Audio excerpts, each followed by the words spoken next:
I don't care if you're paying cash, if you're financing it.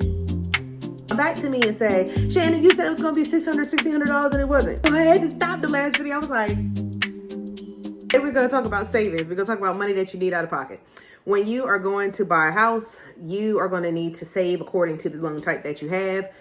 We'll insert the video over here as long as we remember to of the loan types so you can go through that. We're not going to rehash it. We are going to talk about, though, is out-of-pocket costs, what you're going to have to pay for inspections, what you can expect to have saved, what that looks like, different things that I suggest to people to be able to save more money more quickly.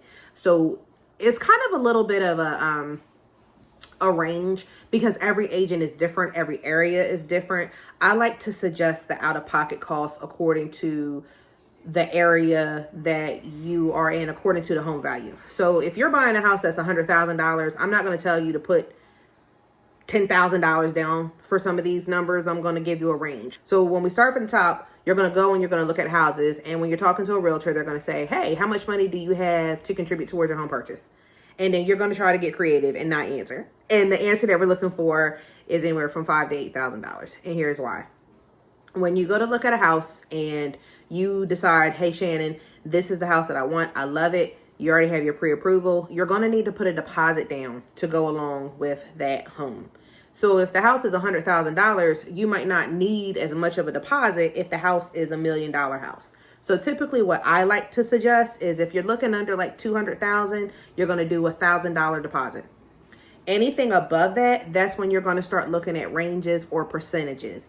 So you're going to probably do something more like 3%. 3% is a safe bet for the purchase price of the house to make sure that you are positioning your offer to get accepted and get looked at. Okay, so $1,000 if it's under like, or even $300,000, $1,000 can do.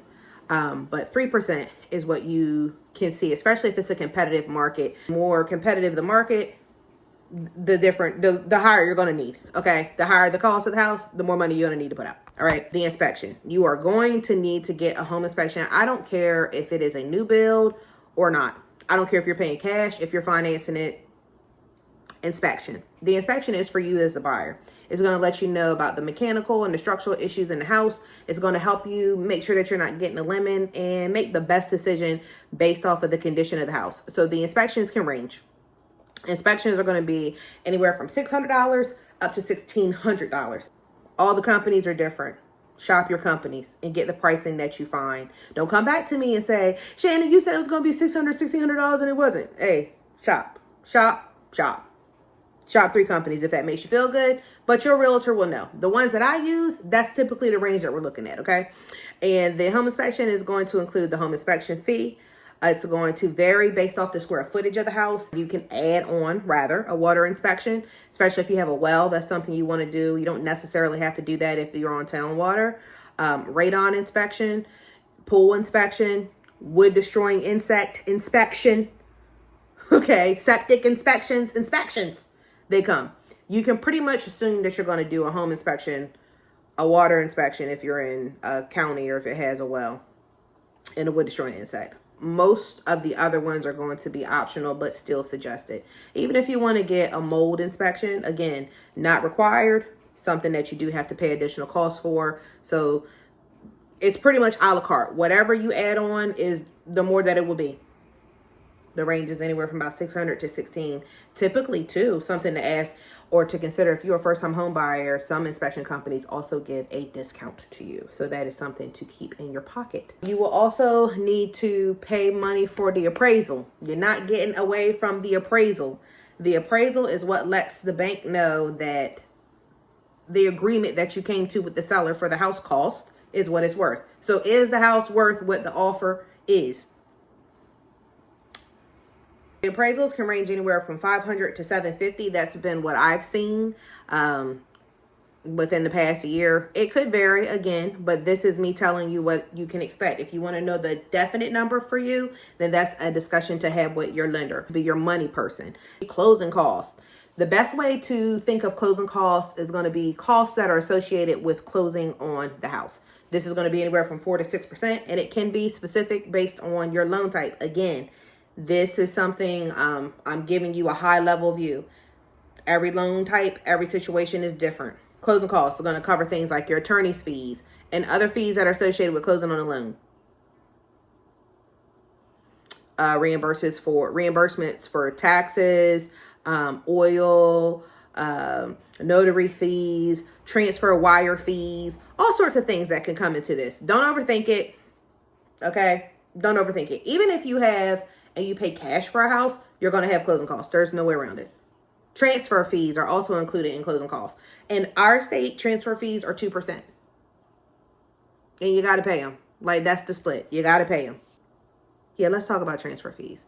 So transfer fees are fees that you have to pay when a deed transfers from one person to another. So from seller to buyer. Okay. Transfer fees go towards different funds. For our state, it goes to like state parks and things of that nature.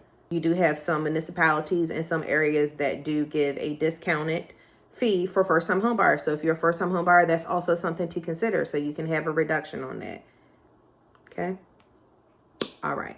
And then lastly, you're going to have your buyer agent fees. Sometimes people talk about, I want to work with a realtor. Realtors are fun. And I want them to show me all the houses and things. And that's awesome. But your realtor is somebody who's actually getting paid for a service to provide to you. When you are dealing with a realtor, they will likely have had you sign something called a buyer broker agreement. And what this is a contract between you and the agent so that you can, one, they'll work exclusively with you, and it will outline their duties.